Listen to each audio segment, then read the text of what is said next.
మళ్ళీ అంటాడు హరీష్ రావు దా మూసికి పాదయాత్ర. నేను అడుగుతున్నా, ఇండ్లు గూలగొట్టింది ఎక్కడా? కడుపు మంట ఉన్నది ఎక్కడా? నీ యాత్ర ఎక్కడా? యాత్ర ఎక్కడి నుంచి పెట్టమని అడిగినా మేము? నల్లకుంటకెళ్ళి పెడదాం.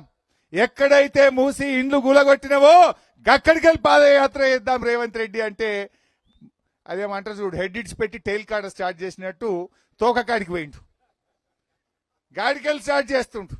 ఆయన ఇంకా మాట్లాడు, ఇదట మూసి అట మనమే తెచ్చినబట్ట కాలుష్యం.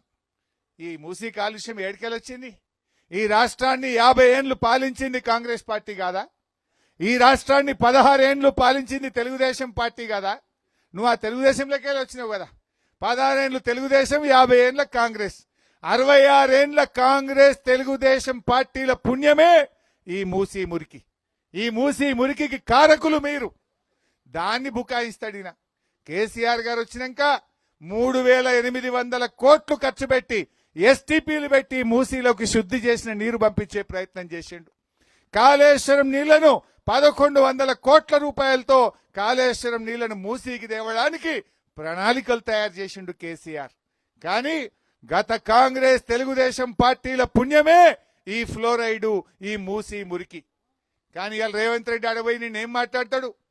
కేసీఆర్ ను ఎలాంటి బూతులు మాట్లాడిండు మీరందరూ కూడా చూసిండ్రు. తండ్రి లాంటి వయసున్న కేసీఆర్ ను ఆ రకంగా మాట్లాడొచ్చునా?